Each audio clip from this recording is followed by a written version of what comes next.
Assalamualaikum warahmatullahi wabarakatuh. Perkenalkan, nama saya Dina Herdiana Kusuma. Saya dari kelas 12 IPS 2 akan mempraktikkan sholat jenazah bagi perempuan.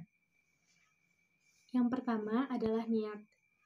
Usolli ala hazihil maitati arba'a takbiratin faradu kifayatai ma'muman lillahi ta'ala. Allahu Akbar. Bismillahirrahmanirrahim. Alhamdulillahirabbil alamin. Arrahmanirrahim. Maliki yaumiddin. Iyyaka na'budu wa iyyaka nasta'in. Ihdinas shiratal mustaqim.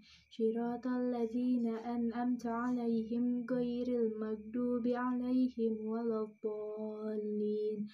Rabbighfirli wa liwalidayya amin. Allahu Akbar. Allahumma sholli ala Sayyidina Muhammad wa ala ali Sayyidina Muhammad. Allahu Akbar. Allahumma gfir laha warhamha wa afiha wa'fu anha. Allahu Akbar. Allahumma la tahrimna ajroha wa la taftina ba'daha waghfir lana wa laha.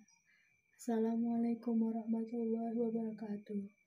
Assalamualaikum warahmatullahi wabarakatuh. Sekian praktik sholat jenazah bagi perempuan. Mohon maaf apabila ada kesalahan. Assalamualaikum warahmatullahi wabarakatuh.